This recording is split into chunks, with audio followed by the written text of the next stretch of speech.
welcome back to the DAOI podcast. My guest today is Shifu Jonathan Bluestein. Jonathan is the headmaster of Blue Jade Martial Arts, an international organization dedicated to preserving and promoting traditional Chinese Kung Fu. He's also the host of Jadecast, a podcast that features interviews with other martial arts teachers, as well as lectures by Shifu Bluestein on various topics, ranging from traditional Chinese medicine to martial culture. Shifu Bluestein is also a prolific author, having written numerous articles and several books, including The Martial Arts Teacher, A Practical Guide to a Noble Way, and Jonathan Bluestein's Research of the Martial Arts. Thank you, Jonathan, for being here today. Pleasure to meet you. Yeah, pleasure is mine, Bill, and thank you for kindly having me. So just for, in case any of our viewers or listeners are not familiar with you, could we sort of get started with a bit of your early background? How did you get started or interested in the martial arts to begin with? Well, I suppose a lot of martial artists sort of have it in them from a very early age. You know, I had this inclination, this tendency to pursue something martial. I could sort of feel it in my bones. When I was little, I was watching the Ninja Turtles, you know, trying to mimic their movements.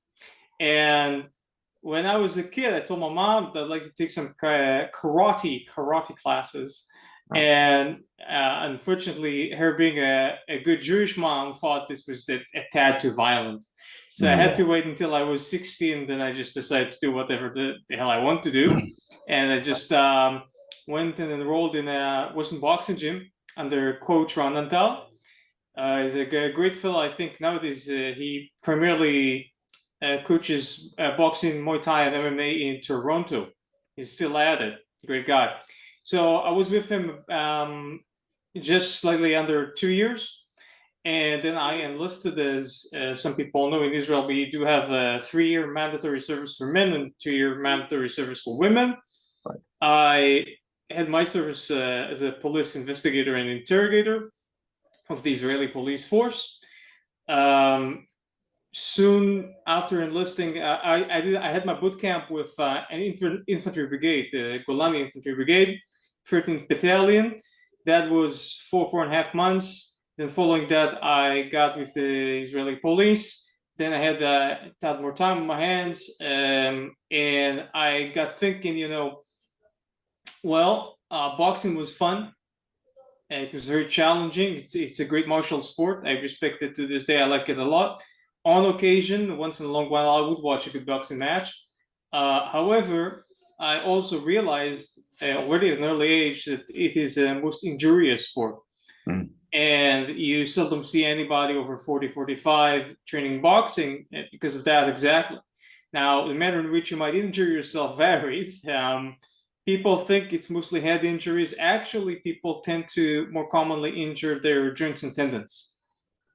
What happens is this excessive work with mid-level bags, heavy bags, and such, that takes a strain. You know, the training method is injurious, actually. The sport, not as much if you don't do a lot of combat. So I figured, you know, after boot camp, because I got injured a little bit in boot camp, it was difficult. And I realized, okay, might want to do something that I could carry into old age, even though I was young. Okinawan Karate was something that piqued my interest.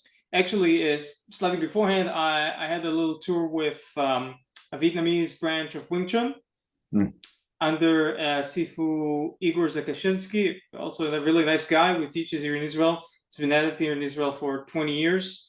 He studied that rather rare lineage of Wing Chun in Soviet Russia back in the day. Then he made Aliyah, as we say in Israel. Aliyah is a Hebrew word for ascendance. That's how we call when a Jew immigrates to Israel. So he came here, started teaching this Vietnamese Wing Chun. Very old school, teaches at this like very movie film, like martial arts movie type of guan, you know, in the basement, everything wooden, giant wooden dummy, funky looking wooden dummy also. It's unlike the Hong Kong ones, which are often sort of hung from the wall with these 2 bars, right? 2 bars attached to other 2 bars. And then the Vietnamese one, traditionally, is actually not attached to anything. It's just this massive thing weighing, I think, can weigh the upwards of I think 240 pounds, something like that. Wow. It's just a solid, giant, very thick, round log. And the idea is that you strike it and you slightly move it around with your strikes. So I guess in Vietnam, they had enough trees to cut down at this level of thickness. I mean, it's very difficult to get trees this size for dummies nowadays. Right. Well, it was an interesting experience. I did that for 3 months. Then through a friend, I got into Okinawan karate. Got interested in that. Started studying under Xing Yi Quan sensei. Xing Yi Quan sensei, who's a good friend of mine to this day. A person whom today is not my teacher, but I consider a mentor. I was just speaking with him earlier today. A lovely person. He was already, I think, a 5th or 6th dan in Shito Ryu Karate. Later, he transitioned to Shorin Ryu Karate. And he's also been at it for, I think, 30 years by the time I got in his dojo. And a lot of my attitude and approach towards traditional martial arts actually comes from him. From my rather brief period at his dojo, which was only 1.5 years. And this was during the time when I was, a policeman.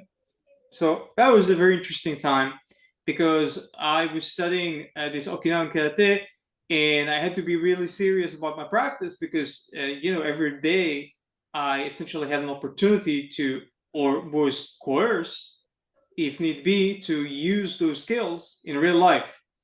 Although it was very seldom in my case that we got into real life-threatening violence. It was mostly the verbal threats most of the time, because unlike in the United States, the police scene, if you could call it that, here in Israel is not as nearly as violent. I mean, back in the day, I was serving between 2006 2009. You're talking like in a country back then it was, I think, 9.2, 9.3 million people. Now we're nearing 10 million people. So imagine in a country of 9.3 million people, the murder rate in the entire country was just 400 people a year. It's basically nothing, nothing. And half of these guys were just criminals killing each other. So for the ordinary citizen, actually, the real statistical rate was like 200 a year. So Israel is far less a violent place than one would be inclined to believe. Now, these 400 deaths do not include the terrorism and the wars we got here. That's something else. Talking civilian life. Right. Okay, so yeah, essentially, like when you study a martial art and you're in the policing business or you're in the military and such, that shit gets real, Right. You got to make sure things work. I have one funky example from those times. There was a holiday, I think, in the police headquarters. So there's hardly anybody in the building. It's a very large building. There are a few thousand people working there. During that day, maybe 50 people in the entire building. And I happened to be, and I went to there's an internal grocery store for the cops to buy all sorts of unhealthy nonsense. So I went in, and there's these two ladies running the shop who were screaming. You couldn't hear them, like right out the door, you couldn't hear them at all. Because in Israel, we build things out of very thick concrete because it's an earthquake-prone region. As some people know, like the whole Jordan River, the Dead Sea, this whole region, this whole thing, it's like the Dead Sea is the lowest place on Earth, right? I think it's minus 400 meters under sea level. That's because it's a giant freaking crack, from prehistorical earthquakes. So anyway, the thing was built so well, you could actually hear this lady scream outside that grocery store. And I step in, and there's this enormous guy, must have been 6'5", 6'6", like going about like a King Kong in the place. He's acting real weird. Like he wasn't in his right mind, You could see immediately like he was violent, but he wasn't actually. He didn't quite understand what he was doing. So that's a weird situation there because if he was he wasn't attacking the ladies, he was just throwing stuff about, clashing into things. Wasn't drunk though. Right. It was also obvious it wasn't he didn't reach that state by alcohol. Now, I'm not quite certain what happened there. Was he on drugs? Or the ladies were screaming nonsense. They're saying like, oh, like his blood sugar dropped. What the hell are you talking about? Blood sugar dropped. The guy's like a gorilla in your place, So that stuff, blood sugar drop.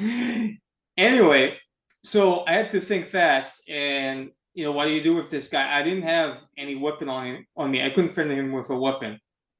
So I jumped the guy, and I basically put him in an elbow lock, standing elbow lock, with the little skill I had back there. Remember, I just had 2 years of boxing and maybe a year of Okinawan karate at the time, right? Mhm. There's very little experience, but so I was trying to restrain the guy. Unfortunately, like he didn't quite fight back. He was just trying to resist my elbow lock. Just trying to hold him there, and I had to put the lock several times over. And then after I held him for about 10 minutes, eventually, like the hysterical ladies got their senses and called somebody because we didn't have cell phones. It was just all chaotic, and somebody came in and with handcuffs and took it. Wow. I still don't know what the hell that thing was about, but this was my first, real life application of real martial arts. I had a lot of fights as a kid and as a teenager, but it was really like trying to actually do real martial arts on a person in an interesting sort of way. Like it proves, in everyday life, oftentimes you encounter situations wherein, I mean, what are you gonna do? Like I wouldn't punch the person. That person, you could see internally he was miserable. Right. You couldn't. Well, what are you gonna do? And in Israel, it's not like in the States. Someone would see someone like that, just shoot them in the head. No questions asked. The courts wouldn't mind. In Israel, I would be put on trial for murder if I did that. Right. Even if he tried to resist arrest, so to speak. Also, by the way, I had no idea. Is this a cop? Is this civilian? I didn't know. I was in civilian clothing. I was with, like, our unit was kind of like sort of akin to what you call a CSI in the United States, not quite though. And so we were in civilian clothing. So there were all sorts of people walking in civilian clothing in the building, so you couldn't tell. Weird situation. In any case, to put things short, after that period of time with the police force, and after quitting the dojo, not for bad reasons or anything. Like I said, the Isik Sensei and I are still good friends to this day. I got into Xing Yi Quan under Shifu Nitzan Oren, who's my teacher and friend to this day, is like family to me. I'll just say things briefly, and then if you have more questions about these styles and teachers and whatnot, we can go from there.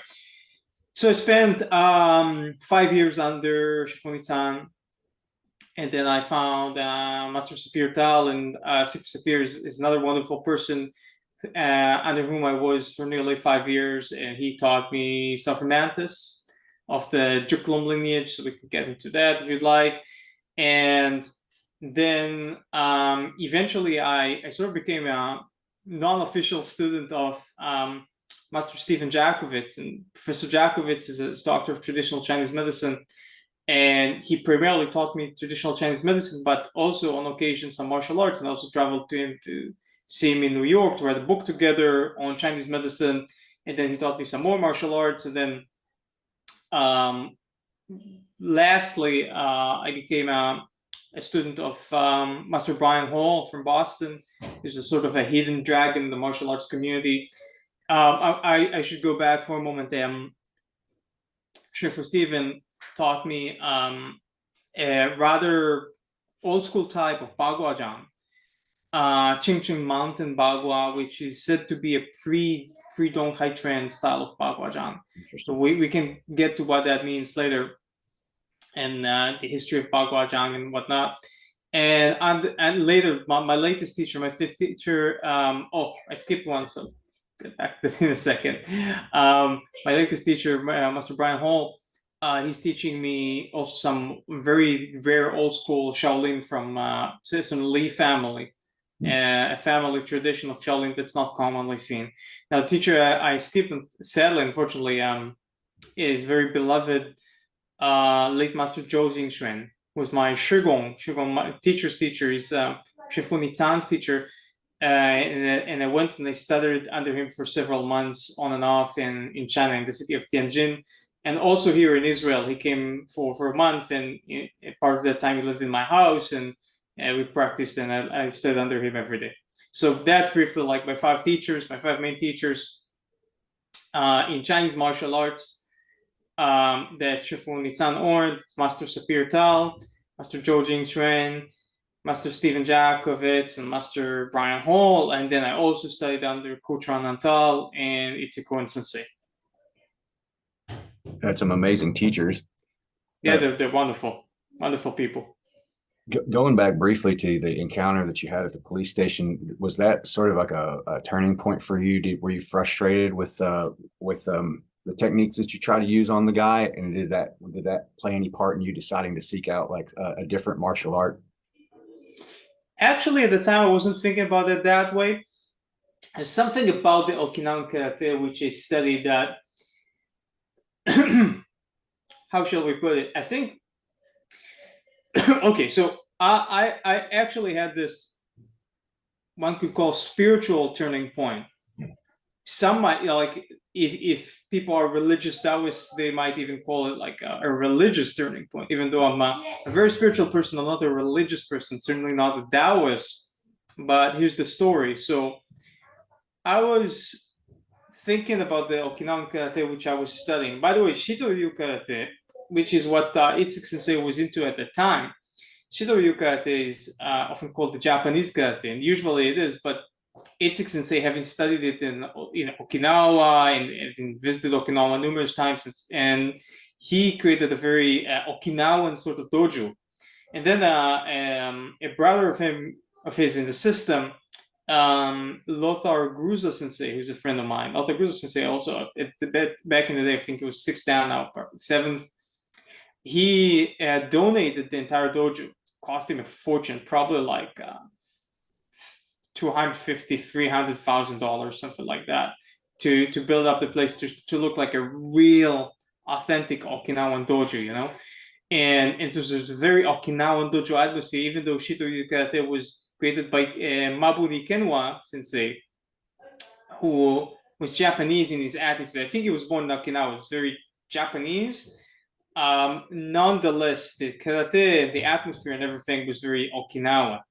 So as I was studying this Okinawan stuff, I was thinking to myself, like, is this the right place for me? You know, like, think of this. If people have seen the Disney version, the animated Hercules film, and there's a song where he's singing about, you know, finding his place among the people. Is he among the people or among the gods? Like, what's the right place for him? I throughout my life, I identified with that song. What's my place in the world? And I kept thinking to myself, is this not like with boxing? I felt very comfortable, but you know, I didn't want to do any sports martial arts anymore. The Vietnamese Wing Chun was a very brief experience, just 3 months. And then the Okinawa karate, like, I don't know. Am I like Okinawan leaning, Japanese leaning in terms of culture? I like anime. I think Japanese language, the spoken Japanese language, is rather catchy. It's much easier for me to learn. Like when I was a teen, I was watching a lot of anime. I could speak fluent sentences in Japanese. It was very easy compared with Chinese. Chinese is a very difficult language. Right.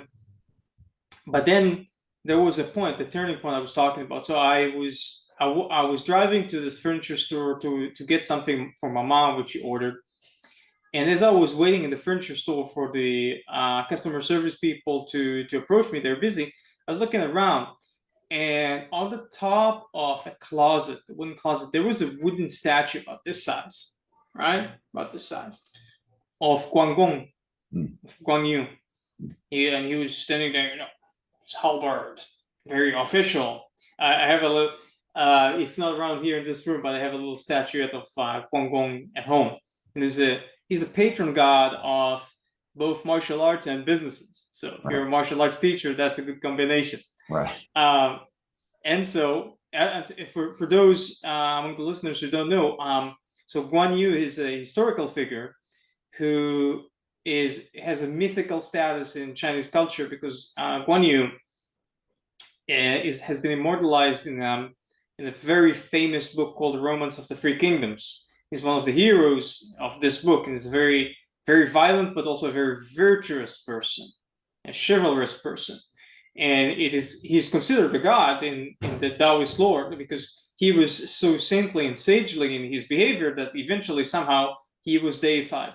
As a matter of fact, despite having researched Chinese culture for so many years, I'm not quite sure, and I do have to ask my teacher, Shifu Stephen Jakovitz, who's a Taoist priest, how is it that a person actually gets deified? Like, what's the process? They have to die, and then they become this god, or is it during my life? Like, there is some theology there, you know. I'm not quite sure what it is. Is it Jesus-like, or do they have like a different process? What do you do? Like, you sign up for it, like someone, like there's a group of people surrounding you, and then like they spiritualize you into another plane. Like, what's going on there? Not quite sure. Not quite sure. So I was seeing this Guang Guang. It's always like, look at this, look at that, look at you. And he was there, like this big statue, you know, on the wooden closet, looking down at me. And I was looking at him, and I was thinking, that was the moment I was thinking, is this it? Is this me? Like, can I have a conversation with that culture? Wasn't quite sure, you know.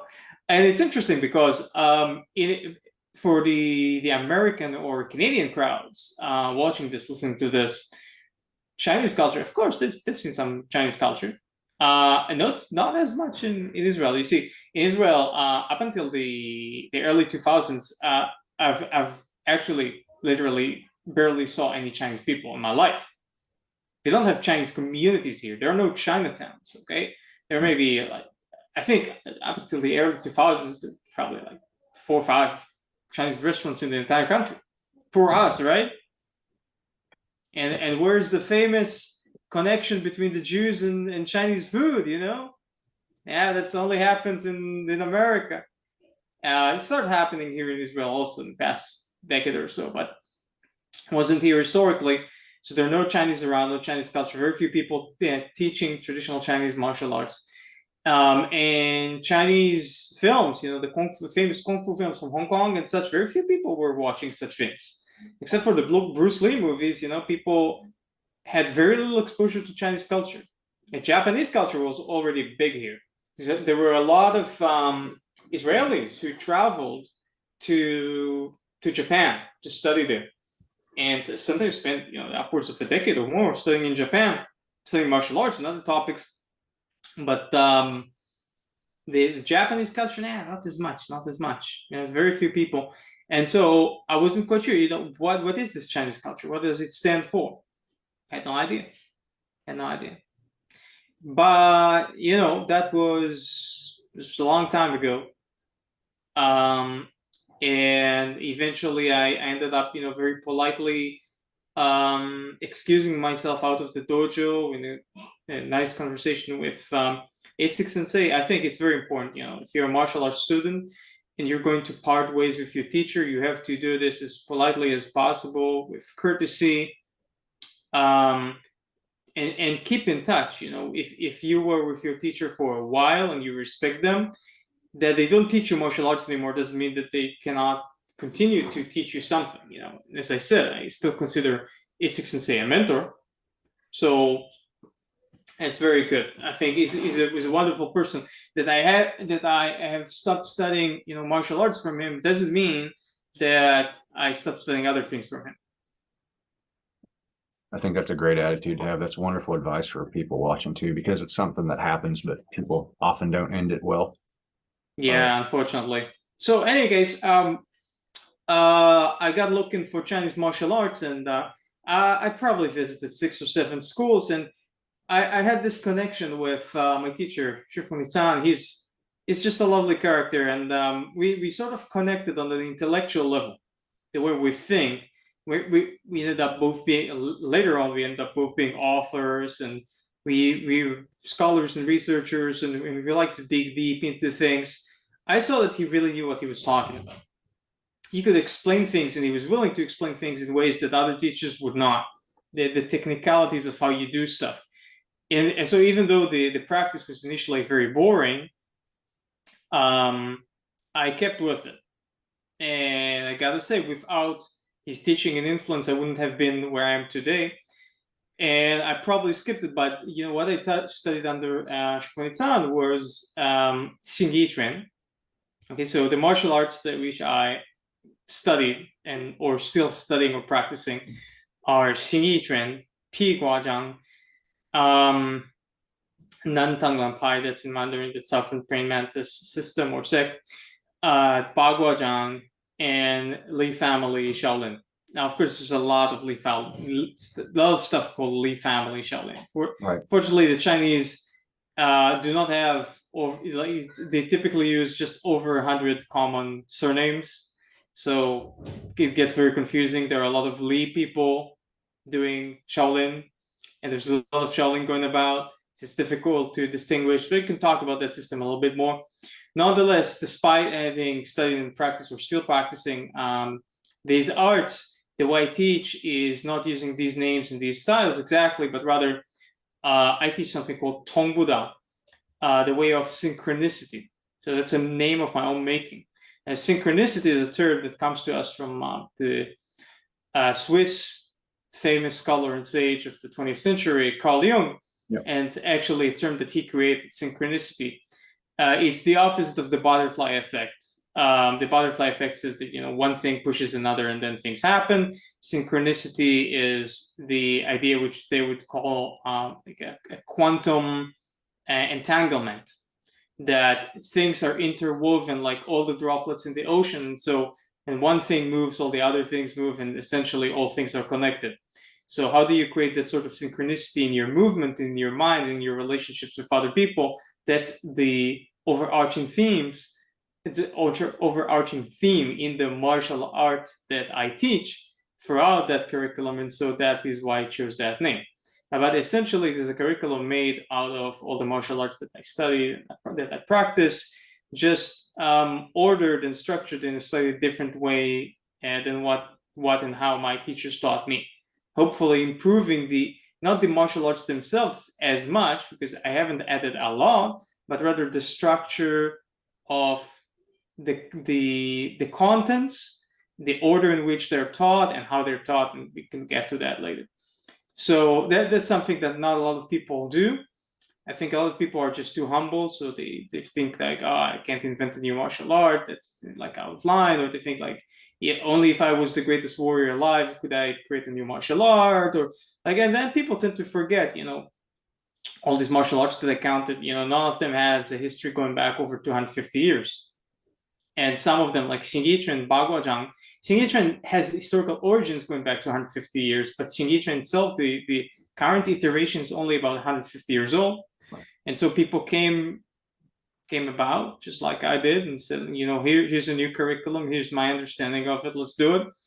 And you know what? I'm not quite sure these people were, maybe they're more skilled than I am, most probably, but they may not have been as smart or scholarly, because a lot of these people were just illiterate or could hardly read, and they knew very little about the world in general and about the human body relative to what a lot of martial arts teachers know today. Simply because it's not that they weren't smart, they were.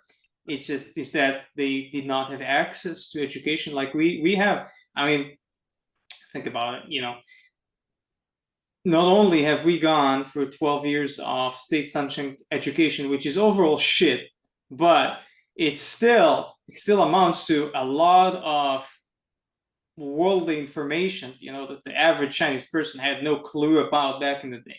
Then on top of that, I got my education, with the Israeli military, the IDF, Israeli Defense Forces, and then the police force, and then my experience there as a policeman.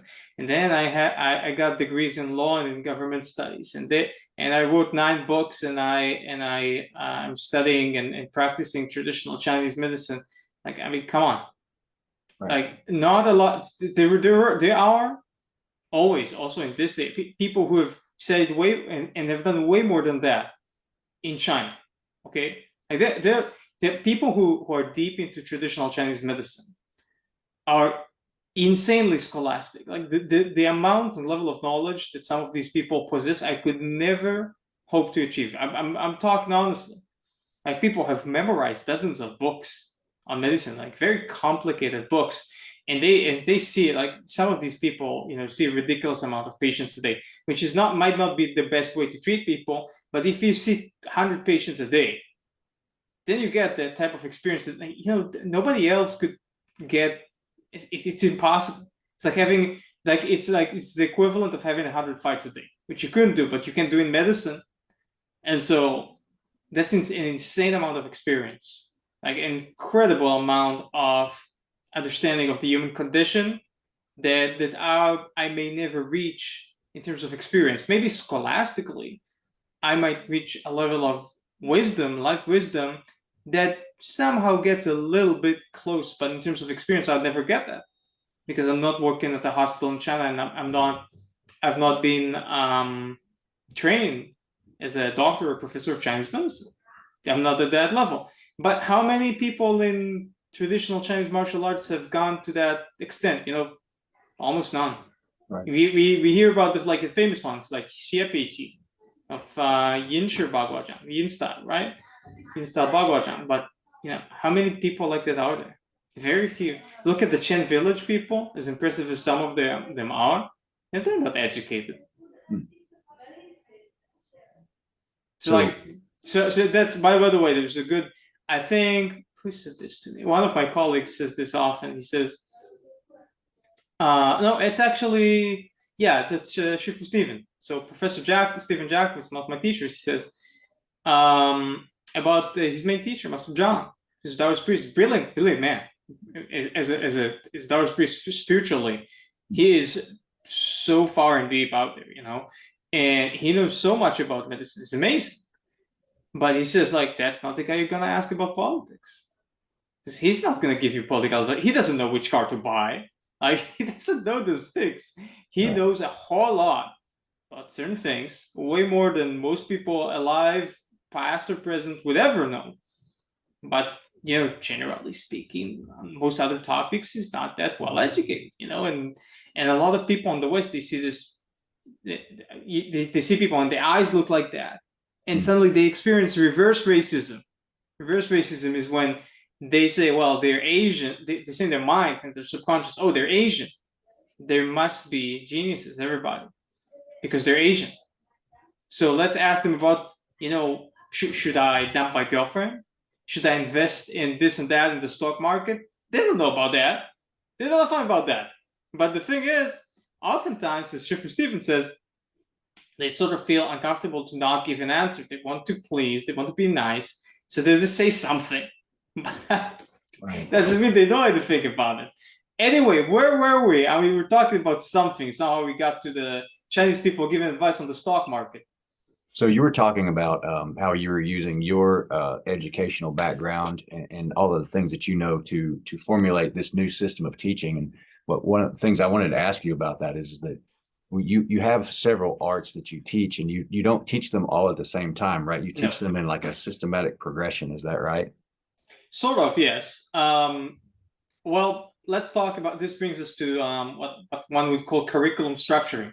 Okay. I mean, this is so foreign to the way that people in the West think about martial arts that we don't even have a term. Like, I made up the term curriculum structuring. Who the hell is talking about this, right? Have you ever heard such a term? No. No, people don't talk about it because the field of pedagogy, by the way, like pedagogy in Greek was the art of teaching children. But then in English, it eventually became like the art of teaching, broadly speaking. So pedagogy is not something that most martial artists are being taught. Now, I do have a lot of experience with pedagogy because I've been teaching people since I was 14. And I actually, so I taught you know, programming languages, some computer skills to kids, teenagers, adults. And then I got teaching martial arts. I taught Hebrew, I taught English, I taught all sorts of things. So I gave private classes on all sorts of topics. So I do have a whole lot of experience teaching. I'm 35 years old now, meaning I've been teaching on and off for 21 years. And the thing is, pedagogy is not all too great with traditional Chinese martial arts, most of them. They're just badly structured.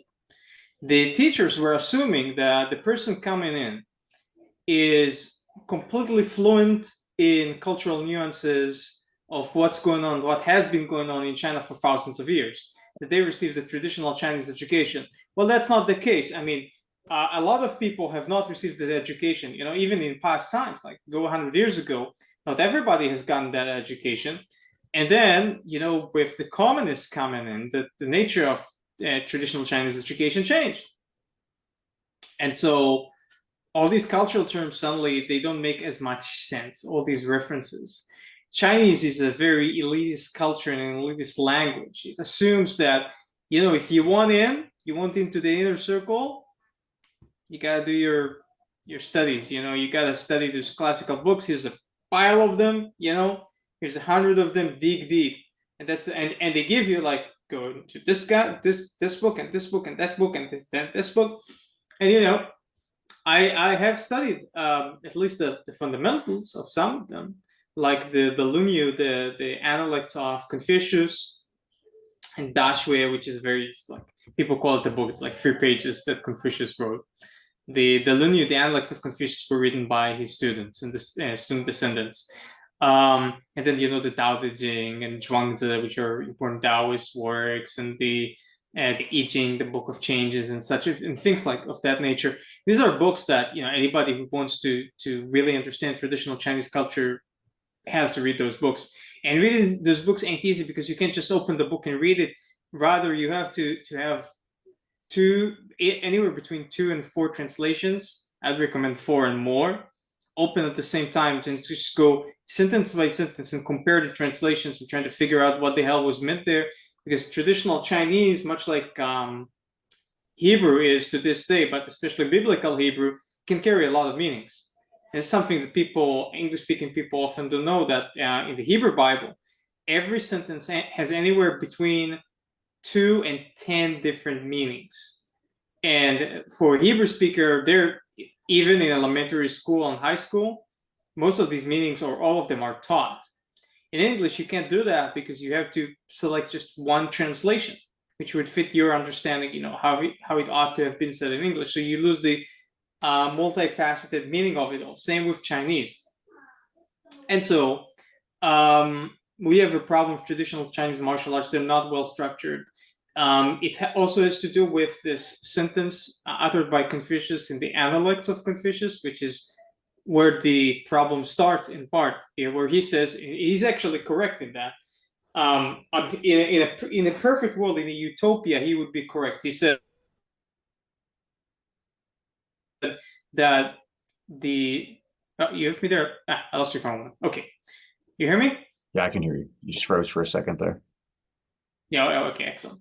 So Kongzi, which is Confucius, he said that a student ought to get 1/4 of something, of anything, from the teacher, and be able to come back to the teacher with the other 3/4. So what the Chinese understood from that over the centuries is that give them very little. They'd intentionally give them very little and have them try to come back with the rest. And which is partly why traditional Chinese teachers don't tell you that much. But that's a shitty attitude. That's a bad attitude. Now, sometimes that's the right thing to do. Sometimes. You can't just do it all the time, because you're expecting people to understand your point of view. It doesn't work like that. Kongzi was talking about this in the context of, here's a pile of books. We're all studying these books. So I give you a hint, I give you a 1/4 about something from these books. You go fetch from these books the other 3/4. All right, because you know where to go fetch.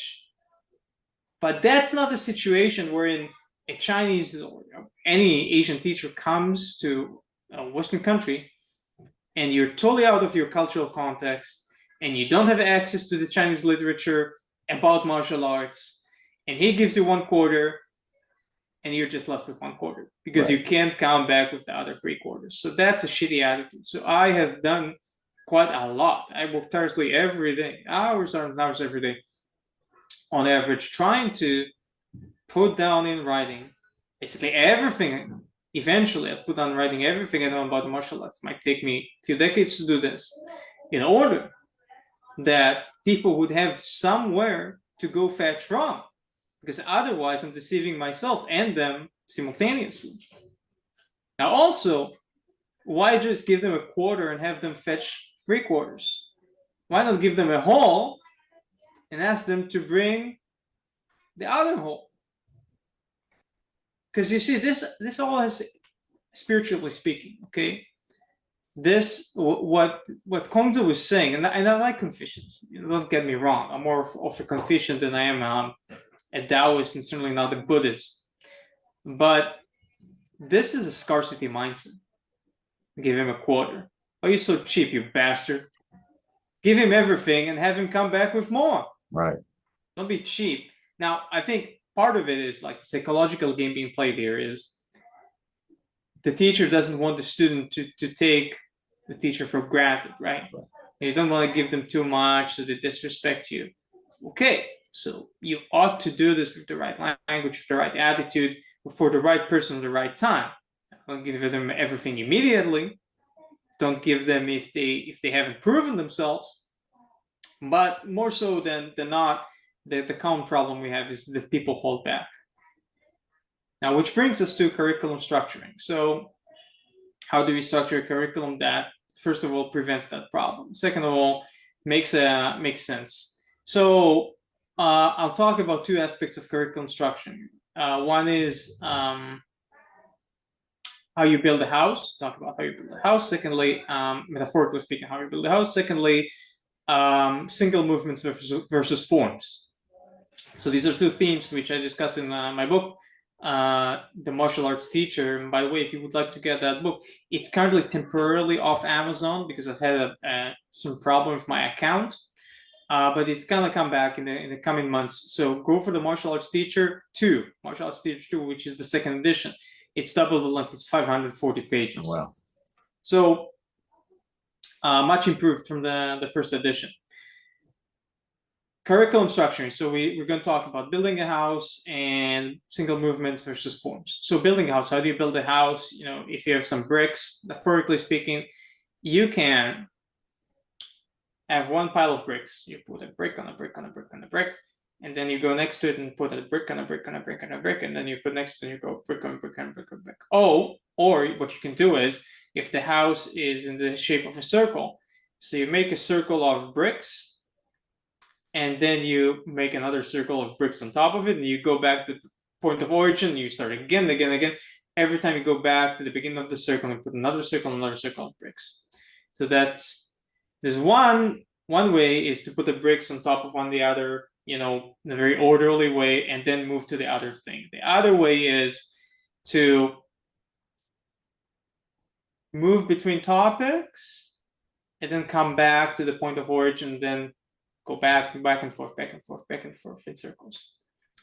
Actually, you should use both methods. So I know teachers, for instance, who go to their class, like it's very common in Israel, people are affected by the military mindset of doing things. So for instance, they would have what's called a lesson plan, which personally, even though I personally respect a lot of the teachers who do this as people, as teachers, as martial artists, I think this method is bullshit.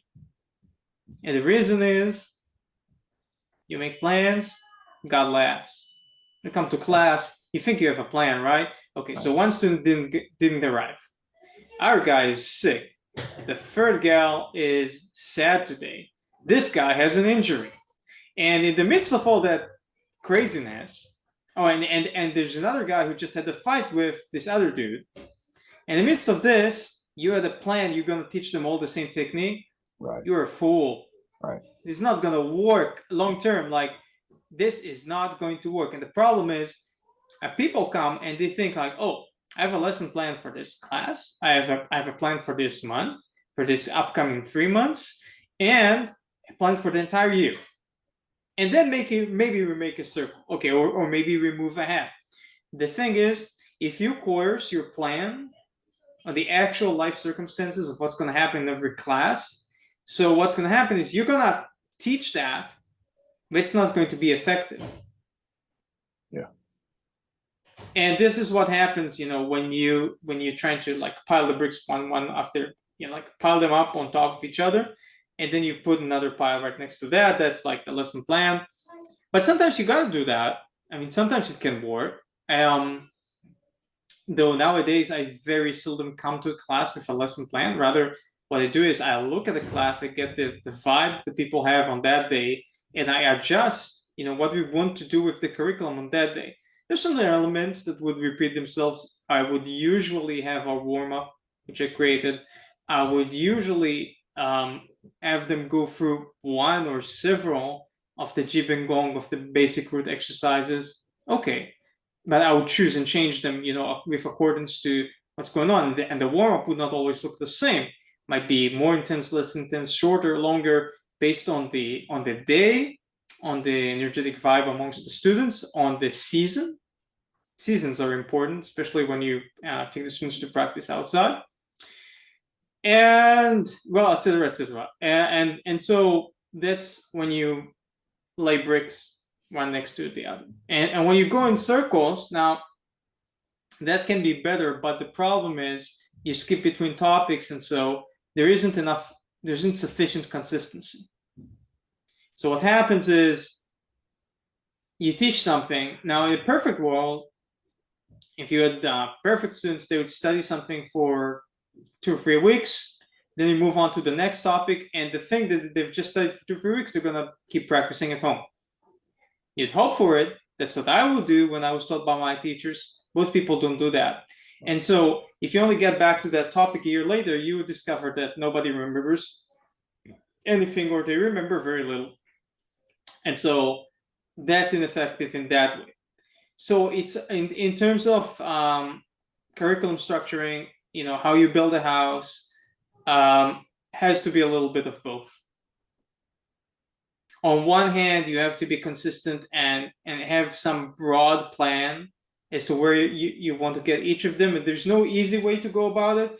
You really can't, if you want to be a professional teacher of traditional martial arts, not sports-related martial arts, then you would have to cater to the specific needs and progress of every individual student, and you'd have to memorize some of it.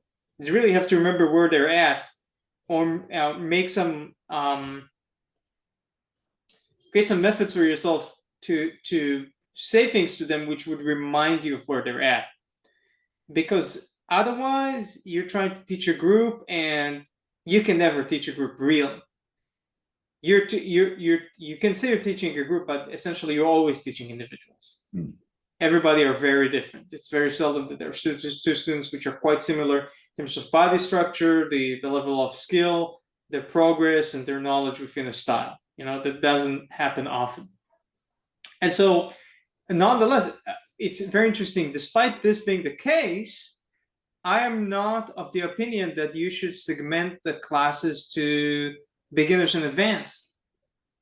I think advanced students, really advanced students, could be taught in very small groups or private classes that could and should be had, but a skilled teacher ought to be able to teach like a first class student and a 15-year veteran the same class, and have them both come out of the class feeling they've learned something and being satisfied with what they learned that day.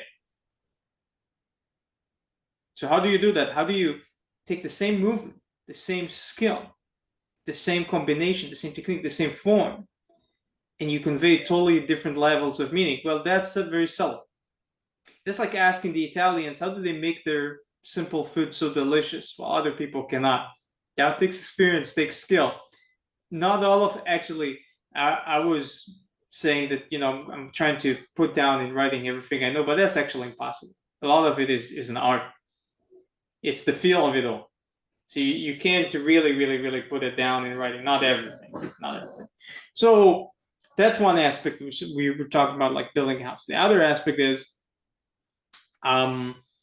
single movements versus forms. So what I noticed, my first solid style, traditional Chinese style, was it still is in many ways, Xing Yi Quan.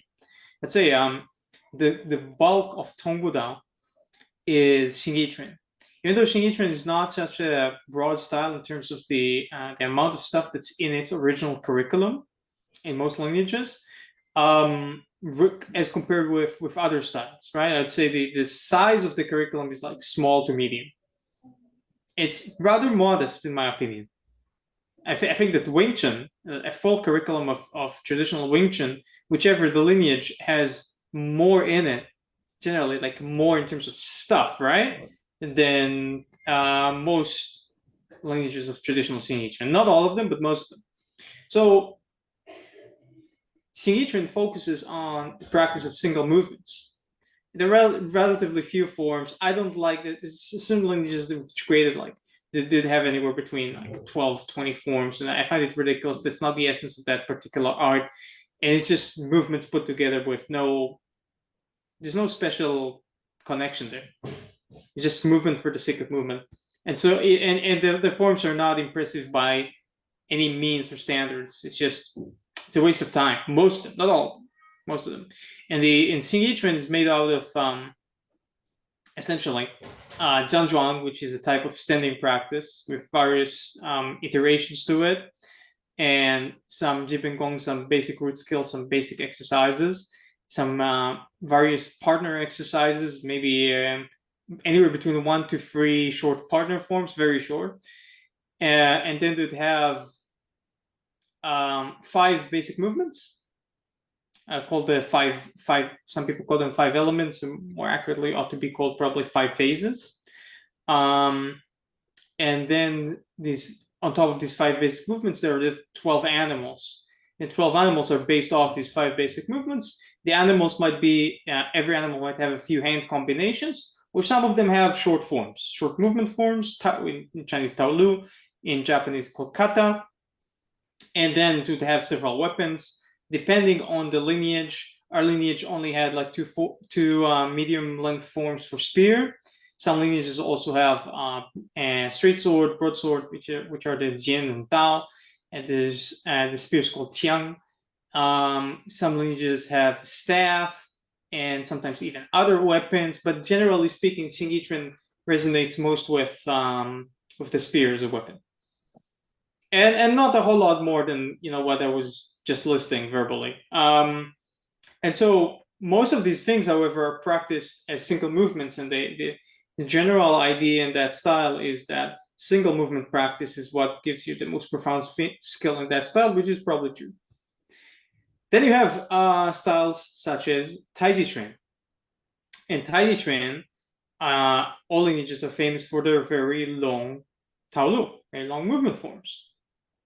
And that's a totally, you could say, even almost the opposite type of practice, even though also in Taiji Chuan, it's also said amongst many of the traditionalist teachers that one of the keys to skill is to take all of these movements and have them as a single movement practice. That's key there. So that commonly happens. And then you have Baguazhang, which sort of it has both, because in Baguazhang you practice quite a bit, and in most lineages that's the bulk of the practice. You practice walking in a circle and transitioning between movements while walking in a circle. It's an ancient Taoist practice which has been adapted to fit martial arts. It's a very novel and interesting idea. And in Baguazhang, you can transition between single movements all the time, or you can flow between many movements and sort of make it into a Tao Lu. So you got a little bit of both. So in my system, in Tong Bu Dao, what you do is you start with single movements, and you have about we have a warm up, not a warm, but the Jibin Gong form. After the warm up itself, the warm up it has martial movements in it, but it's a warm up. Properly, it's just a warm up. Then it's based on foundational skills, but it's still a warm up. Then we have what's called the Tiesho Siqiao, iron arm silk bridges, which is a movement form that I studied under Master Brian Hall and then improved myself. It's kind of similar to the Wing Chun Sionim Tao, which is a very famous Tao Lu. In my opinion, more sophisticated. Some people would think otherwise. That's fine. And it basically what it does, it covers all the hand formations and bridges that we use with the palms, fists, and arms in all of the martial arts contents that we studied later. So that movement form, which is done standing initially with feet parallel, and then more advanced way to do it is with both feet pointing 45-degree inward, which in some lineages, in some Chinese martial arts, is called Babu. It's 8-step because it is similar to the Chinese character for 8, the number 8. And in Wing Chun it's often called the goat holding step, because it's like holding a goat, trying to hold it to not move between both your legs. So that stance can be quite difficult when done correctly and done low with both knees touching one another and the back fully erect, etc., etc. So it's done that way in the more advanced way, and then you move between the different bridges as you move 1, 2, 3, 4 things, stuff like that. And you basically cover most of the angles that you might use with your forearms and your open palms and your fists. Most of them, not all of them. And then after that, we have the Jiben Gong, which is the Tieshou Zijiao is a simple form to learn. So I've timed it. I actually took my students on when I brought this into the system a few months ago, because it's a very good foundational stuff, really brilliant. And I'm very thankful for Shifu Brian for having taught that to me. When I brought in the system a few months ago, I did this free seminar for my students. I think it took me a total of about 10 hours, without like over several days and with a lot of breaks, 10 hours to teach them the whole thing. So that's not that difficult, 10 hours. I mean, in the context of martial arts, that's not a lot. To teach them that to a decent level where they remember all the movements and they're pretty accurate in how they move. So after that, we have the Jiben Gong. The Jiben Gong cover basic fist on palm strikes and also 3 types of kicks. Then we have the Shili, which are traditional exercises, which I expanded a bit on from Xing Yi Quan and Yi Quan. You find them also in the Dancing Quan, also called Yi Quan. Sister art created from Xing Yi Quan, which are the Shili are basically vectors for movement. To generalize vectors for movement that you use in their striking or grappling. So for instance, this type of circle, right?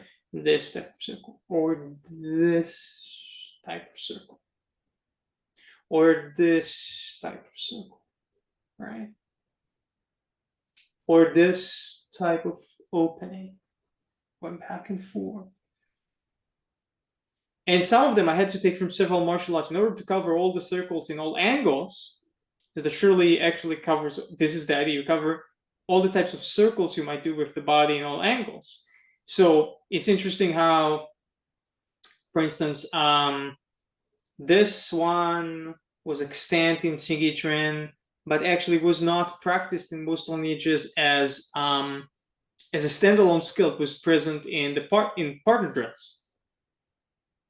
But you see this in yang style. You see this type of thing, right? Yeah, like this type of movement, and then it's opposite, which is this coming in and opening, this type of thing. You see it in South Mantis, but you didn't see it in Xing Yi Quan, and I doubt this exists in, maybe you see it, I think it's in Baguazhang, but you don't see it in Taiji Chuan. So nothing like going in here, these and then opening out like this. This is very mantis-like type of thing. But it covers a very specific type of power vector and circles, right? This type of circle, which may be extant in Taiji Chuan like so, right? But not with the type of movement that I showed earlier. So essentially, the Jiben Gong covers all the basic striking methods, and the Shili all the basic circles that one would use in grappling or striking. Then after someone has studied all that, all the things that I just mentioned, as well as maybe 10, I think, no, it's 5 partner drills, 6 partner drills, and 1 short joint locking form, Qina. So that's everything I said just until now, and then there's 6 partner drills which are rather easy to learn. It's also cover like circles and types of circle and spiral scenarios that you commonly have with opponents. And then there is a short, I think 13 or 14 movement joint lock form, in which basically you go back and forth. You apply 1 joint lock, the other guy gets out of the joint lock and then applies the counter joint lock on you. they study that, and then I show them how to apply that. There's these standing flows between joint locks on the ground also, because we do have ground grappling in Tong Bu Dao, which is not extant in most traditional Chinese martial arts. After the whole that, and maybe a few things in between, maybe depending on the student, they might put in like maybe a few power drills from Self and Mantis or some other things. Then they transition into a very long form called Hunyuan Chuan. Now, Hunyuan is the name of this type of Zhangzhuang that people often call Zhangbao Zhuang. Zhangbao Zhuang is not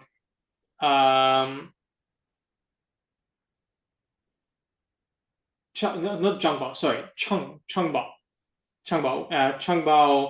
Zhuang, which is hugging the tree posture. They stood like this. You see all the people. I'm sorry for the offense, all of you folks from Chen village lineages, and you stand like that, like you zombies or hamsters. No, people, come on. Have you ever seen anybody in fighting standing like this? No, you stand like this, right?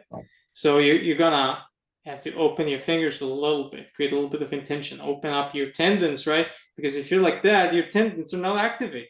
Right. We always talk about, like in all the classics of the internal arts, you talk about sucking the laogong, okay? Yeah. Okay, sucking the laogong. Right. How are you gonna do that if your hands are like this, like a hamster? Yeah. Like, come on, people, think. Like that meme from Invincible. If you know what I'm talking about, some of you do know.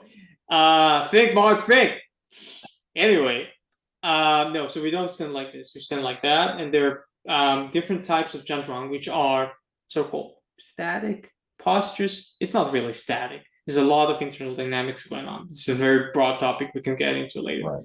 So then, after people have been focused for, and could be anywhere between 2 years to 4 years, I'd say the first 2 to 4 years, depending on student progress, did they come with previous experience? How fast can they learn, And so we get into a very long form called Hunyuan Chuan. Hunyuan is the name of this. Like, instead of calling this Changbao Zhuang, that tree hugging, like you hug the tree like this, like the tree had boobs, and you hug the boobs like that. No. It's not like that, and it's at the height of the tip of the nose. It is called Hunyuan. Now, Hunyuan is it's both things depending on the pronunciation in Chinese. Can be one is slippery roundness, which is the feel that this thing has on the inside. Slippery roundness, and the other thing, which is Hunyuan, is also the name of what we in Hebrew actually a direct equivalent to what in the Bible. I think in the English Bible they probably translated it into chaos in the book of Genesis. But in Hebrew it's called Tohu Vavohu. Tohu Vavohu is essentially Hunyuan, is the primordial state before the like the yin and yang were just like floating about. They weren't yet like this. The yin and yang were yet to be like this. They're just scattered and mishmashed all over, like oil floating in water without actually being, within the soup. It hasn't infused into the soup. It's just floating about. It's chaos. So, yeah. In any case, Hunyuan Chuan is the name I've given the form with which I essentially offer the entire curriculum on a plate. It's a very long form. It takes about 20, I would say what I call walking speed, which is like fast walk in the park. If you perform the entire Taolu that way, it would take you 20 minutes to complete. Wow. And so you don't use explosive power Faijin throughout most of the form. You can use it wherever you want, because you can use it with nearly every movement. But to practice Faijin, like short distance explosive power, you usually do it with a few combinations put together, or parts of the form, or single movements. When you do the whole form, actually the emphasis on being smooth and slow. You can do it very slowly. You can make it last up to like an hour and a half if you'd like. It's extremely difficult. And so that's a very long form. It's equivalent of the Taiji long forms, and it has essentially most of what I practice and teach is in that form in terms of movement and concepts and internal methods. And then afterwards, Then comes the Bagua and the other stuff, which then breaks apart the concept of the long form back to single movement. So you go from the beginning of the art, which is, by the way, that's the progression that I've had as a person, but I think is very good for anybody to have. You go from single movements to a long form practice, which I also do in circle walking. When I do circle walking, can be like a long form practice because I could do circle walking for say an hour straight, and if you do it non-stop, that's like doing a very long form. That's the equivalent, especially if you go through and in between many movements. And so single movements, long form, and then single movements again, which can be combined spontaneously into long forms. So that follows, and I should apologize for not remembering the Chinese term, but in Japanese it's called shohari. Are you familiar with that term, shohari? Not sure. Shohai is the idea of the development of gongfu, that, like they say in Buddhism, how they say it, in the beginning, rivers are not rivers. Oh yes. Oh, sorry. Yeah. They say in the beginning, rivers are rivers and mountains. Then rivers are no longer rivers, mountains are no longer mountains. In the end, rivers are rivers and mountains. Right. Now, what's meant by that is meant that when we're very young, we take things for granted. So we look at the rivers and the mountains and it's just what they are. But we don't really understand them. Then we grow up and we learn about soil science, and we learn about physics, about geology, and about the flow of water and the birds and the animals and the snow and everything that's in the rivers and mountains. And like, wow, the rivers and the mountains are such complex, crazy systems. And we grow older and time passes, and eventually we look at the rivers and mountains and it's like, these are just rivers and mountains. And we could see the nuance and complexity without having to think about all that nuance and complexity. So that's exactly how the curriculum structure is in Tong Bu Dao. Initially, I think it's just simple when it's single movements, and then they become crazy nuanced in this long Tao Lu in Huyan Chuan. And then they once more return to the idea of being simple and Ziran. Ziran is an important Taoist concept, which I apply in my martial arts. Ziran is naturalness. Right.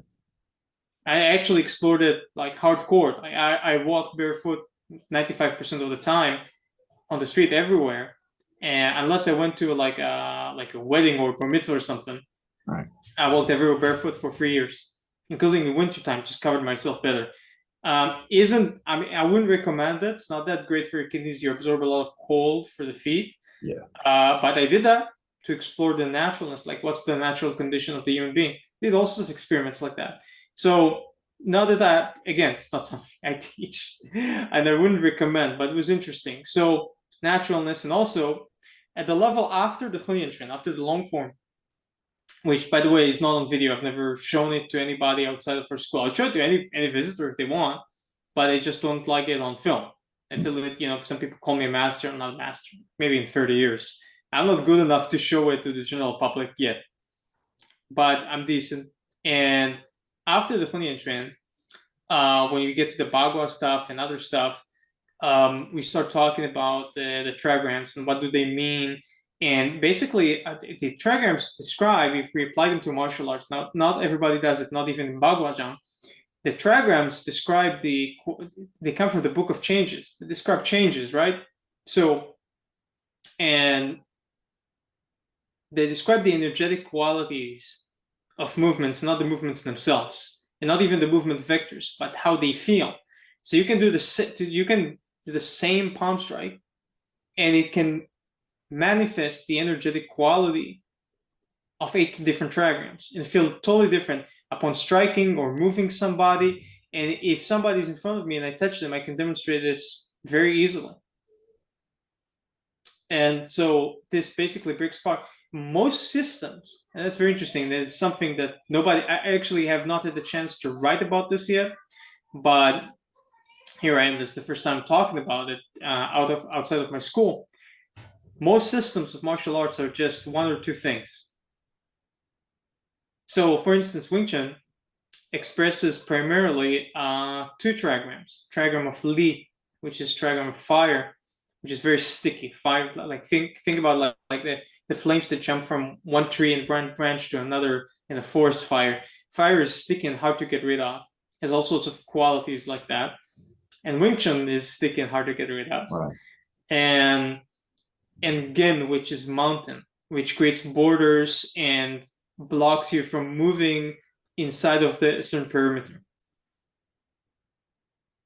So that's one. And BJJ is a martial art that's heavily focused on the idea of Gen, the trigram of mountain. Also, essentially, the joint locks, many of them, especially on the ground, are borders. Like, how do you create borders and move people around the border?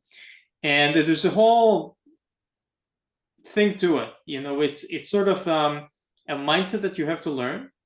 It's not that difficult to explain. I can basically explain to anybody in about like 1.5 2 hour talk.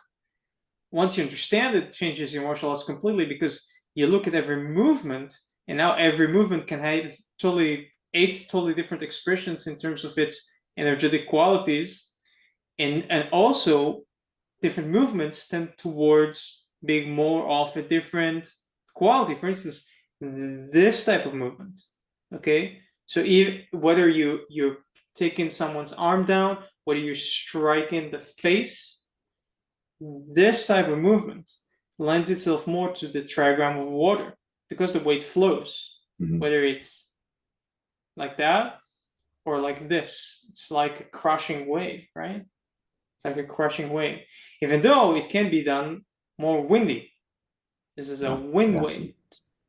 So this, like in Tong Bu Dao, the way you do this, right? This might be a little bit more wind rather than water. Water, even though this also exists in Tong Bu Dao, it could be heavier. So that's a little bit more water to it, a bit more wavy rather than snappy. Okay, but nonetheless, this is a movement which lends itself better to water. And certain movements, all movements can be expressed through the prism of all 8 gua, all of the 8 trigrams, but certain movements are far better expressed through a specific 1 trigram or 2 of them. That's a whole new consideration, and it changes your art entirely, because you have to take every single movement you know and think about it. Yeah, so that was all about curriculum structuring, which people don't even talk about. People don't think about this. And one of the people who've done this most brilliantly in martial arts history was Ed Parker. That's why American Kempo is so successful. People think, oh, it's because Ed Parker was a good businessman, he was charismatic, and that's also true. He was a good businessman, he was charismatic, he was a good teacher. But look at the curriculum structure. He knew curriculum structuring, and he wrote manuals for his students. I wrote like a 30-something page basic manual for my students. How many teachers write manuals for their students, explaining like the rudimentary things they need to understand? And books. I mean, okay, not everybody's an author, but at least put in like a basic manual. Like, here's the system, here's the structure of the system, here's the curriculum. How many people even hang I hang the curriculum at my school? How many people actually hang the entire curriculum of everything that's in the curriculum, including every single drill, everything, on the wall, and point to the student like, you're here, you're learning this, you're learning that? That's very important. I started doing this many years ago. I found that very few people do it. A lot of people even say like, why should the student know? Like, why shouldn't they know? Like, what's the point here? Aren't you trying to teach them? Like, why would you keep something from them? Like, it's not a kung fu movie. They're probably not got, like, if you think they're gonna like try and kill you in 10 years, why are you teaching them to begin with? Right. It's ridiculous stuff. Yeah, anyway, so I was talking too much. Like, how about you share with us, Bill, some of your thoughts about all that crazy stuff we've been talking about? Well, no, I think that's brilliant what you're talking about. And I think it's really important, that we, especially in internal martial arts, if you want to use that term, we'll use that for a lack of a better term, kind of at a point where we have to have more modern teaching methods if we want these things to not only survive, but evolve. So I like that you're taking that approach to it. And that kind of brings me to my next question. You've trained with a lot of different people and a lot of different styles, and you train a lot of different students from different countries all over the world. In your opinion, and you may have already answered this with the talk that you just gave, is what do you find that it's most missing in not just the way that teachers are teaching, but in students, like as far as their attitude, what they're bringing to martial arts. You find something that's like a common denominator amongst people today that you feel is lacking in their approach to their education? Man, I could write a book on that question alone. It's just there's so many things coming up my mind right now. I mean, first of all, most people are fucking lazy. That's You know, true. I tell my students, look, when I practice, Yeah. you could see me like I tell them like you could sometimes see me on the verge of crying or literally having a teardrop or two coming down my eyes because it's so painful because I push myself so hard. And I'm not talking about deadlifting 1,000 pounds. Yeah. I'm talking about just the sheer agony of twisting your body in such a way that forces it to change over time, which is so very difficult. Because you see, and I would digress here, but it's very important. Now, human cells change all times. They die and they regenerate, right? So skin cells are rather quick. You know, within a few hours, the skin changes. The muscle cells are also rather quick. In 3 months, you would have changed, on average, if you're healthy, 3 months, you would have changed all of your muscle cells. That's why people go to the gym. They train hard. After 3 months, everybody can tell, oh, you went to the gym. You know, if they haven't been training before, people can see. Okay. Tendons. The sum total of all of your tendon cells in your body have changed on average every 3 years. Skeleton, 7 years. It's the longest. So you want to change your bones, it takes a long time. It takes a lot of pain, a lot of effort. And you really have to, if you want to really be a traditional martial artist, you need to change your marrow, you know, the most internal facet of your being. You need to change your bones, your tendons and your bones. And that requires a lot of effort and a lot of pain. People don't want to put themselves in that pain. They like the comfort zone. They like their comfort zones. Yeah. Because we live in a very hedonistic society. So that's one problem. And you'd be surprised, you know, I have a student, for instance, great guy, I love him. And he was an infantryman. And he went through some stuff in infantry that even I didn't get to because I only did infantry boot camp. He had like a full 3-year service. He was even like a platoon commander. And the guy is not willing to push himself out of his physical comfort zone to the level that I would expect him to. Not even as a martial artist, which is peculiar. Because back in the day, it was like, must have been 20 years ago for him. Yeah, 20 years ago. He pushed himself much harder than he would now. And he's not that old. Yeah. That's only 38 years old, right about. And he's still in pretty good health. He's not obese or anything. But he got used to, you know, the comforts of life. You know, nice, quick food deliveries, cozy sofa, you know, easy life. Doing a relatively sedentary job. A great guy, good student, is making decent progress, you know, over time. Really, really wonderful fellow, but he's not pushing himself as hard as he can, and he's proven that he can. So people, and you know what? A lot of it is self-pity. A lot of it is self-pity, and people don't talk about it enough. Like I tell my students, just stop pitying yourself. Oh, I'm so miserable. Oh, life is so difficult. Oh, I work so hard. Give me a fucking break. Right. Work so hard. How many hours? Like people work 8 hours at the office now. The thing is, if you have a job you don't like, working 8 hours can be hell. Yeah. I'll give them that. I'll give them that. That's for any person. I do what I like. I practice traditional Chinese medicine. I practice and teach martial arts. I write books. I love all of it. So I have 15-hour days and I rejoice. Yeah. And I have great energy by the end of the day. Because of my practice, of course, in part. Also herbs. Good to take Chinese herbs, but you gotta know what the hell you're doing. So I would advise anybody to take Chinese herbs, but please, by all means, just have a practitioner who knows what they're doing prescribe you the herbs. Right. But then take them because I think one of the secrets for like successful martial arts training for most people, if your life is stressful, and most of our lives are stressful in the modern day, you need some support. It's not cheating. Right. We're not doing sports. Okay, that's not sports. You're not taking herbs to gain advantage over anybody. You're taking herbs to improve your quality of life. Okay, and herbs are wonderful. And human beings have been using herbs for dozens of thousands of years. It's our cultural heritage all over the world. In the West, we've forgotten it. China still remember. Use their knowledge, take herbs. Right. Okay, and do it safely. Have a qualified practitioner prescribe the herbs, but take like my advice, like take it or leave it. Anyway, I'm thinking so much self-pity because of these 8 hours, doing things you don't like, or you like it, but you would rather do something else. So you have a fight with your spouse or whatnot.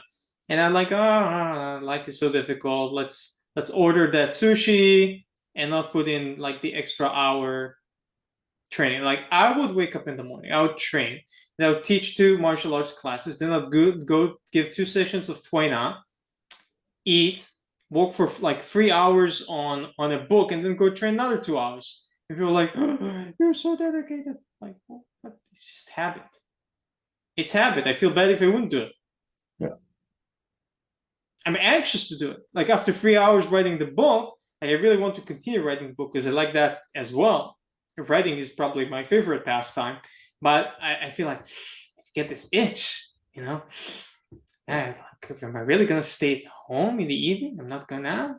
And for years, like the way I got where I am now, I don't know, might not be as advanced or as skilled as some other people, but where I am now, the way I got to it is I didn't cut me any slack. People would say like, oh, let's go out with friends, blah, blah, blah. And I'd say, no, haven't put in like the 3 or 4 hours of training that I decided that I would put in today. So no, first I train, then we go. And if they can't go out late, too bad. Not going out. Yeah, I lost a lot of fun because of that. I gained a lot of life experience, skill, health. So that can be done. I mean, gotta be dedicated. Look at Arnold Schwarzenegger. Look at his life. I mean, I read both his biographies. There's one from I think 1975, one from a few years back.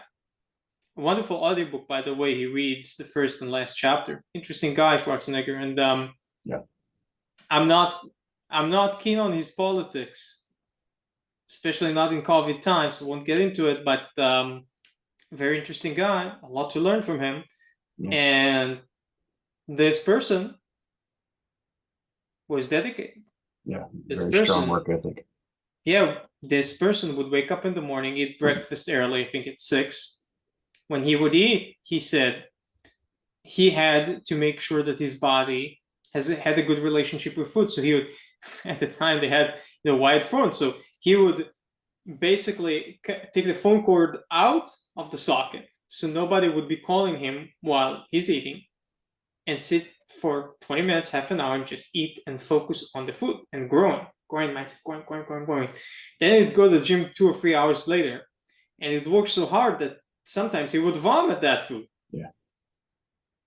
That's work ethic. Yeah. Now you push yourself to the edge. Sometimes you go a little bit over the edge, but that's what you need to do. I mean, in martial arts as well, you ought to try to not injure yourself. But I've had, a few mild injuries here and there from just going a little bit overboard with the training. And it's just the nature of, pushing yourself. You got to do that. Otherwise, you're not out of your comfort zone. Right. I mean, if someone's listening to this, here's a tip. If you've never cried from pain during training, it doesn't have to be stupid pain. It doesn't mean you have to punch the wall. I'm not talking about that. Doing things properly, with proper, accurate, slow technique. If you haven't cried from pain, then for most people, that means you have never trained hard enough. And I'm not being crying like, oh, this is so bad. It's like, I mean, just, a teardrop or 2 coming down because it's so freaking painful. So, I mean, can you push yourself to that? Of course you can. You just pity yourself. That's why you don't do it. That's why you will never be as good as you can be. I'm not saying you'll never be good. If you train for 20, 30, 40 years, you're going to be good if you're consistent and you train frequently, but you'd never be as good as you could be. Now that's something else. Yeah, so that's the pity myself mindset. Also, the spiritual stuff. I mean, not every martial arts teacher is a spiritual person. Not every martial art is a spiritual practice. And if you need a spiritual practice or faith in your life, the martial arts that you study under a certain teacher might not always be the right venue. Sometimes you just need to get your spirituality elsewhere, and don't try to just stick that spirituality onto the teacher if they're not interested in it. Don't make them into a saint, into a magician, and don't fall for the magicians. I see all those people. Like, I remember this ridiculous thing I saw once. Steven Seagal, who's a legit martial artist, but a little bit of a circus clown, over the past 20 years, probably. Dude, like, eat less. I know you have access to really good food there in Dubai, but come on, man. Go on a diet or something. You're a martial arts teacher. Like, and honestly, people, there are amazing martial arts teachers out there who are overweight, but it doesn't have to do with that. I mean, give a good example, to your students. Anyway, I'm saying, so I saw Steven Seagal, and he was sitting on a chair, and he put his arm like that, and there'd be this little Japanese guy. The Japanese guy is like maybe 5'4", 5'5", and Steven Seagal, I think he's like 6'4", 6'5". Right. So the guy is trying to lift his arm, like, yeah, I can't. He's trying to go underneath with the arm, and I saw this ridiculousness. I came to class that day, and I showed him the video, and I said, I don't even know how he did this. And pardon, there's some noise here. There's children in the house, not my children. If they're my children, they'd be quiet. My future children, but these kids are unruly. So I told the students, I don't know how he did this even, but I'm gonna be sitting here on a chair, and I'm gonna have every single one of you come, and I'm gonna put my arm like this. I'm gonna show you that we can do this circus trick. It's like, I move my chi, I move my this and that, and they can't lift the arm. Even the strong guys. It's ridiculous. Yeah. You just have to align your structure correctly. So you put all your body weight on the arm, and then they can't use a lever like an arm to lift all of one's body weight. Yeah. You have to be incredibly strong to do that to somebody. So like not strong on the level of most martial artists strong, like strong on like strongman athlete strong to lift someone, just grab their arm and lift them with a lever like an arm, like lift, a few dozen kilograms like that. Right. And so these are circus tricks. And my contention is if you got good martial arts, you don't need circus tricks. Right. And some people are good martial artists and they still use circus tricks, which is unfortunate. But if you have good gong, like Sigong Henry, Sigong is in Cantonese, that's the equivalent of Shigong. It's teacher's teacher. Right. So that's Sigong Henry Puyi. Master Henry is the teacher of my Shifu Sapir Tal in Saffron Mantis. So he would often say, well, how did he say it?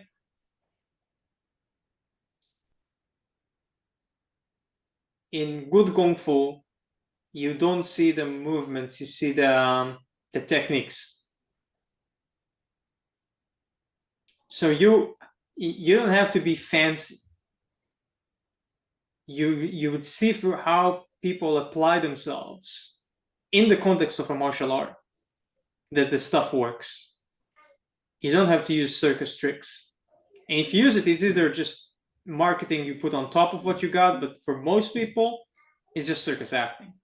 And it's shameful for most of us martial artists. It's very unfortunate because it misleads the public.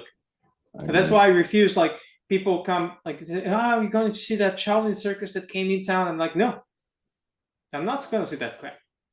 People doing these silly circus tricks where we put the spears against their throats and whatnot. Okay, I'll take the cold steel spears that they sell in the United States, and I would butcher those bastards. Okay, That ain't gonna work. It's all circus tricks. Right. And I refuse.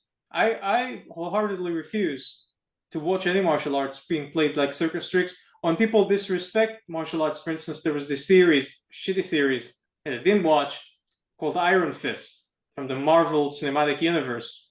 Yeah.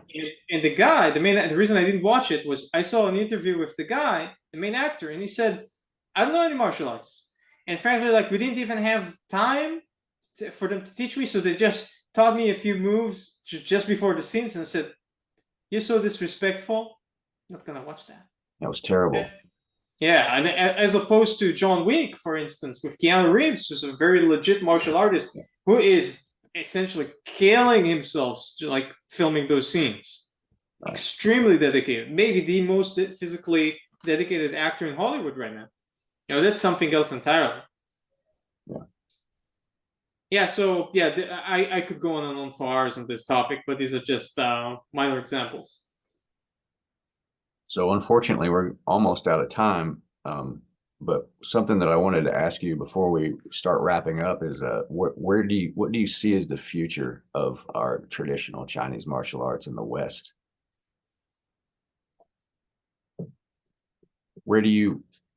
How do you think it's going to evolve from here? Do you think that internal martial arts are sort of on the rise in popularity? Do you think it's fading away because of the rise of MMA? What do you see as the role of internal martial arts, the future of internal martial arts in the West? I realize it's a broad question. I have an interesting point of view on this topic. So it's getting more. Okay, so two avenues for this. So one is it's getting more and more popular, somewhat. Other way is it's getting more and more ridiculous. And we are far from seeing the most ridiculous stuff. You know, we have yet to see Zuckerberg teaching people on the metaverse, and that's coming. That the ridiculousness of it all is going to get worse. But my overall point of view about this is, funny enough, my estimation is just an idea. Estimation. I'm not sure that I'm right here.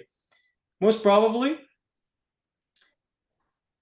real traditional Chinese martial arts are nowadays about as popular as they've ever been. Now, what do we mean by that? If we look at the numbers, we could actually say, well, traditional Chinese martial arts have never been as popular because there are literally hundreds of millions of people who practice Taiji Chuan. Mm-hmm.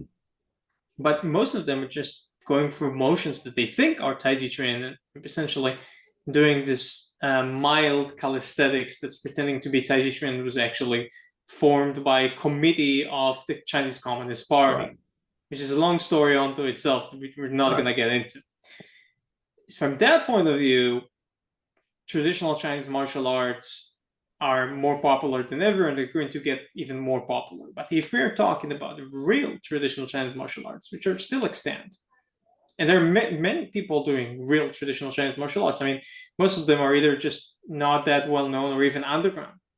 There are a lot of underground schools. Yep. People who just have, a handful of students, up to 5-10 students, even less. Nobody's heard about them. Very few people know about them. And the more you're in the martial arts, the more you discover people like that over time. They just want to be left to their own devices, But not just these schools. There are also many public schools who are most excellent. But in terms of their percentage within the population, I would suppose it's actually unchanging. Because I think the percentage from within the population of people who are serious about stuff in general remains similar throughout history. So then you would say, at one point we'd have 1 billion. If the Earth's population it grows large enough, which we don't know if that would happen due to all sorts of reasons associated with Klaus Schwab and Bill Gates that I won't be getting into, but assuming like if we got to say 30 billion people on Earth, just a hypothesis, at some point, then maybe we would have out of 30 billion, maybe 1 billion of them would have already practiced some type of Chinese martial art. Perhaps it potentially. I mean, we're practicing. I mean, also the situation with Tai Chi Chuan. It's not that 300 million people are practicing Tai Chi Chuan right now. 300 million people have been in the Tai Chi Chuan class. That would be more accurate, right? And so, yeah, it would be quote unquote more popular than ever. But the percentage from within the population who are doing the real traditional stuff, I wonder. Yeah. Probably similar to how it was before. And what do we call traditional Chinese martial arts? That's also another interesting question. And do we call, for instance, what I do, Tong Bu Dao, the way of synchronicity, the synchronous way? Do we call this a traditional Chinese martial art? Well, this has to do with what makes for traditional Chinese martial art and traditional Chinese teaching. This whole model of Shifu to the a master and apprentice. Again, I don't consider myself a master. It's just the way you describe that type of relationship in English language, master and apprentice, and the connection with Confucianism and Taoism and the different steps and stances which are typical of traditional Chinese martial arts, the combative philosophy, the health orientation which exists within them, and then all of the unique sub-characteristics which are typical of traditional Chinese internal martial arts, which you haven't gotten to talk about, but this is a whole family in its own right within the world of Chinese martial arts. So there's a lot to it. And I think if you retain the inherent connection to traditional Chinese culture, and that stands at the core of what you teach, then yes, it could be called a traditional Chinese martial art, even if it's a quote unquote a new style. Even though I wouldn't say that what I teach is new exactly, because I have actually invented very little. I'm mostly restructured. And I do have a few little innovations here and there, but overall, I am basically, just a little midget sitting on the shoulders of giants, my own teachers and their own predecessors. And so I'm just trying to contribute the little that I can in the span of my generation. I think you're definitely making a massive contribution just based on things that I've read of yours. There's so much in there that, I hope that we'll have many more of these conversations in the future. Sure thing. If you're willing. But before we go, is there anything that you have coming up that you'd like to promote? I believe you've got some more books coming out this year. Is that right? Or you plan to have some books coming out this year? No. Well, as I said before, man plans, God laughs. Oh, yeah. And I have a few books that I was hoping would come out like a year or two ago already, but then we had COVID and other issues. Yeah. I do have a book that I will be completing within about 2 months' time. Unfortunately, for English-speaking listeners, this is a book in Hebrew. So years ago, I wrote a book called The Anecdotes of Tianjin. I think this may have been my first book. The Anecdotes of Tianjin came out even before Research of Martial Arts.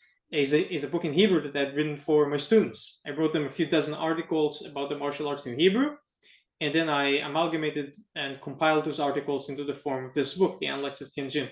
And a few months ago, I took this old book of mine, which I haven't touched for about 6 years, and I greatly expanded it. So it is, by the time it's published, again, within about 2 months' time, it's probably going to be in the upwards of 850 pages. Wow. In Hebrew, and it's a free book. It's always been a free book, and I'm going to release it as a free PDF for the Israeli martial arts community. Also as a form of advertising marketing for our school, our organization, actually. So happily for me, this is in Hebrew. It's always easier to write in your native language, but it restricts the audience. But thankfully, I mean, about a third of the contents in that book are taken from my English articles and books. So about a third of the contents are available for the English-speaking readers. And my articles are freely available online. Like, you can go on our website, www.bluejadesociety, blue like the color blue, jade like the stone, jade society like society, bluejadeSociety.com. And then there I have a listing of most of my articles about the martial arts and other topics. So you can see them, and as well as most of my books. Then following that, hopefully by the end of this year, but I'm being optimistic, there is a certain biography that I've been writing for the past 5 years of a very famous, internationally renowned martial arts grandmaster. I cannot name him here yet, though a lot of people already know who that is. And he's been helping me out with this project, but overall it's my doing, and it's going to be the upwards again of over 800 pages, most extensive biography ever written of martial artists. It was probably either in English, Chinese, or any other language, and that book's going to have over 400 images as well. Wow, incredible. Yeah, so that's gonna be quite an exceptional piece of work. Especially, I mean, I think one's best works, like in the martial arts, is when you apply yourself to it for many years. And only research of martial arts is a book of mine which I've worked on for 5 years. The biography is the only other one, and it's just the nature of describing, decades of someone's life and career is just so nuanced and complex that it took a very long time to collect all the information. And that person's still alive, and so things are actually progressing as I read the book. Hopefully, maybe by the end of this year. And then there are some other books, down the road. I have about probably 12 potential book projects I'm working Wow. at any given time. A few of them have got over 300, 400 pages already. But it's just a matter of time until it's the right moment for me to get to them and press on the gas and really accelerate the creative process to get them out there. It's incredible. I envy your energy.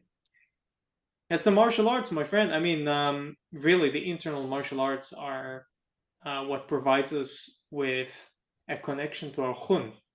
And Hun is one of the 5 aspects of the spirit in traditional Chinese thinking, Chinese philosophy, and Chinese medicine.